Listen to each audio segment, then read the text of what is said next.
So hey guys, welcome back to our channel. Today we discuss about Sakshi murder case. कुछ लोगों को पहले से ही पता होगा बिकॉज इस मर्डर का सीसीटीवी फुटेज काफ़ी वायरल हुआ था in news channels and also in social media platforms. ये बात कोई बहुत ही पुरानी नहीं है, रिसेंट टाइम की बात है। 28 मई 2023 8:45 पर दिल्ली में एक 16 साल की लड़की को मार दिया गया।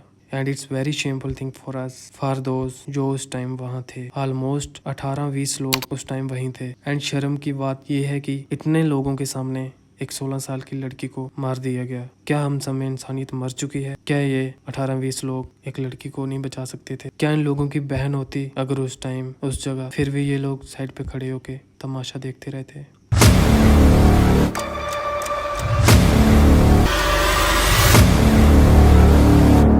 सो वेल डिस्कस करते हैं इस केस के बारे में इन डिटेल्स। एक 20 साल का साहिल नाम का लड़का जो कि दिल्ली के शाहाबाद डेहरी इलाके का रहने वाला था।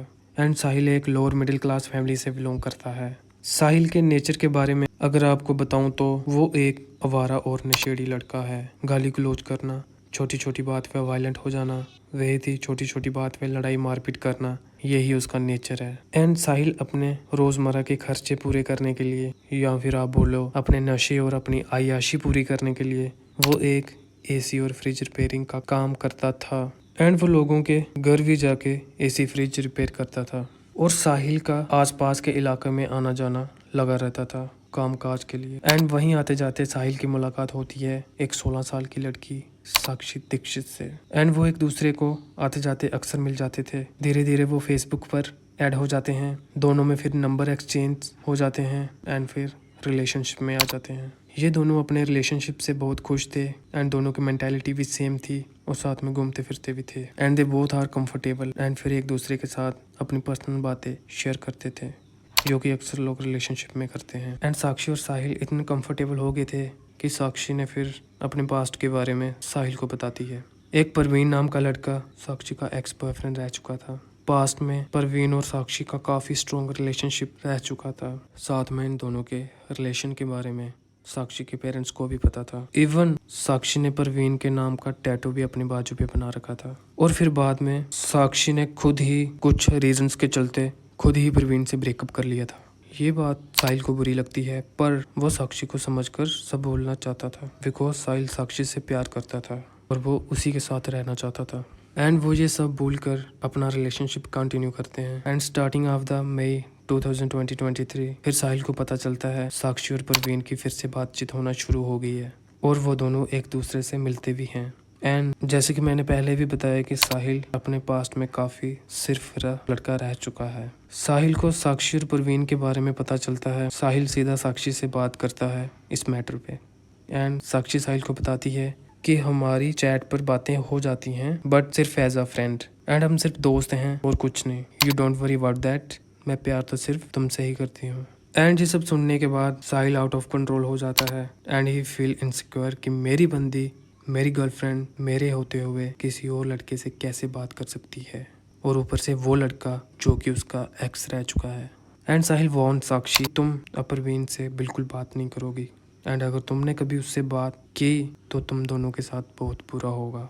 एंड साक्षी उसका ये बिहेवियर देखकर काफ़ी डर जाती है क्योंकि साक्षी को पता था कि साहिल एक सरफिरा लड़का है, वो अपने पास्ट में काफ़ी वायलेंट रह चुका है। एंड वहीं से साक्षी साहिल से ब्रेकअप करने का सोचती है एंड फिर साहिल से वो मिलना बिल्कुल बंद कर देती है। और फिर साहिल साक्षी से मिलने की ट्राई करता है एंड वो कॉल करता है, मैसेजेस भी करता है। साक्षी हमेशा यही बोलती थी कि उसे अब इस रिलेशनशिप में कोई इंटरेस्ट नहीं है। एंड साहिल काफ़ी फ्रस्ट्रेट हो जाता है कि उसे छोड़कर साक्षी अपने एक्स बॉयफ्रेंड के पास चली गई और इस चीज़ से कहीं ना कहीं साहिल का ईगो हर्ट करता है। एंड ब्रेकअप के बाद इन दोनों में बहुत ही ज़्यादा हल्ला हुआ एंड साहिल साक्षी को धमकियाँ देना शुरू कर देता है कि मैं तुम दोनों के साथ ये कर दूंगा वो कर दूंगा, जैसे कि अक्सर लोग 18 से 24 साल की एज में लड़के करते हैं। छोटी सी बात पे वायलेंट हो जाते हैं एंड वो बोलता है कि मैं ये कर दूंगा वो कर दूंगा, तुम लोगों को मार दूंगा। एंड साक्षी साहिल की धमकियाँ और टॉर्चर सहती सहती काफ़ी तंग आ गई थी। साहिल की धमकियों से उसे और ज़्यादा डर लगने लगा। एंड फिर साक्षी अपने बारे में सब अपनी एक फ्रेंड आरती को बताती है एंड वो आरती से कहती है कि मैं साहिल से ब्रेकअप करके परवीन के साथ रहना चाहती हूँ बिकॉज साहिल मेरे लिए सही लड़का नहीं है।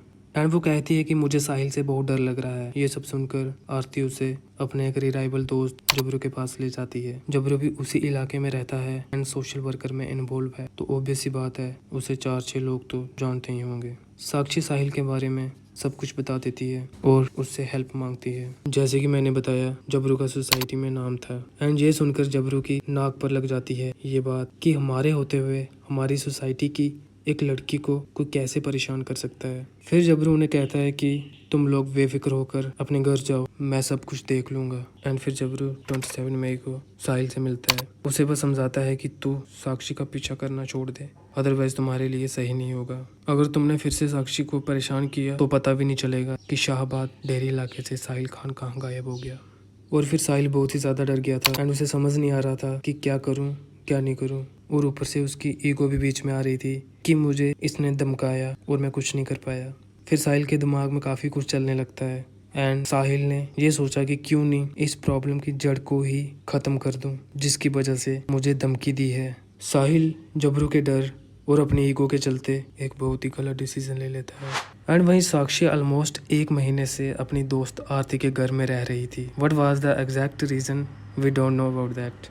ये भी नहीं था कि साक्षी ने अपनी फैमिली के साथ झगड़ा किया था, वो बस रह रही थी अपने दोस्त के घर। काफी टाइम से साहिल से बात भी नहीं हुई थी एंड उसकी टेंशन थोड़ी कम हो गई थी। साक्षी फिर वापस पहले की तरह रहना शुरू कर देती है। वह अक्सर शाम को घूमने जाती थी अपनी दोस्त आरती के साथ एंड और भी दोस्तों से मिलने जाती थी, बट साक्षी को ये नहीं पता था कि साहिल उसे डेली नोटिस कर रहा है। एंड फिर साहिल ने साक्षी को मारने का प्लान बनाया। 27 मई शाम को साक्षी अपनी दोस्त आरती के साथ मार्केट जाती है, बट साहिल उस टाइम कुछ नहीं कर पाता। एंड अगले दिन 28 मई की रात को साहिल फिर से साक्षी का वेट करता है और वो अपने साथ एक चाकू भी लेकर आया था। रात को करीब 8:30 बजे साक्षी और आरती साथ आते हैं और आरती साक्षी को वहीं छोड़कर अपनी दूसरी फ्रेंड नीतू को लेने दूसरे मोड़ पर चली जाती है। एंड जब तक आरती नीतू को लेकर वापिस आती तब तक साक्षी वहाँ बिल्कुल अकेली थी और साहिल ने इसी का फायदा उठाते हुए साक्षी को एक साइड खींचा और साक्षी को साइड पर ले गया।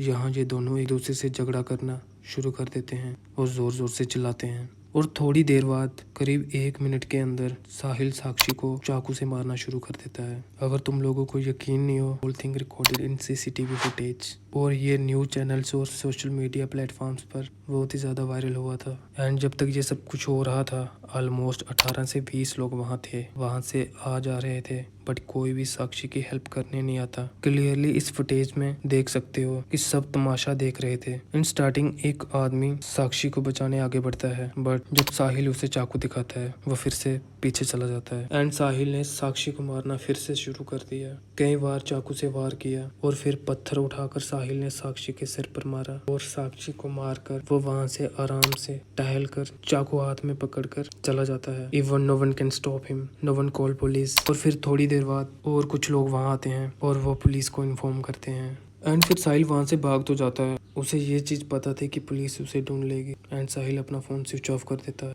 ताकि उसे पुलिस ट्रेस ना कर सके। एंड साहिल वो चाकू भी कहीं फेंक देता है ताकि पुलिस को कोई सबूत ना मिले। साहिल को पता था कि पुलिस सबसे पहले उसे पकड़ने के लिए उसके घर जाएगी और उसी वजह से साहिल बुलंदशहर अपनी मौसी के घर चला जाता है। रात को ऑलमोस्ट 2 बजे वो अपनी मौसी के घर पहुंच जाता है। वो वहां बताता है कि यहाँ किसी दोस्त की शादी में आया था, तो मैंने सोचा आपसे मिलकर ही चल लेता हूँ। एंड उसका फोन भी स्विच ऑफ था जिससे पुलिस उसे ट्रेस भी नहीं कर पा रही थी। एंड पुलिस की एक टीम सीधा साहिल के घर आ गई। पुलिस ने साहिल के घर के सारे फोन ट्रेस कर लिए ताकि साहिल अगर घर पर बात करता है तो उससे साहिल का पता चल सके। 29 मई 2023 ऑलमोस्ट 10 बजे साहिल के घर एक कॉल आती है और वो कॉल थी साहिल की मौसी। फोन पर साहिल की मौसी ने बताया कि रात को करीब 2 बजे साहिल हमारे घर आया था। उन्होंने पूछा कि सब ठीक तो है ना, कहीं वो घर पे झगड़ा करके तो नहीं आया। एंड पुलिस ने ये सुनते ही अपनी एक टीम सीधा उत्तर प्रदेश बुलंदशहर के लिए भेज दी। ऑलमोस्ट 1 बजे साहिल को अरेस्ट कर लेते हैं। पुलिस कस्टडी में साहिल ने ये कंफर्म भी कर लिया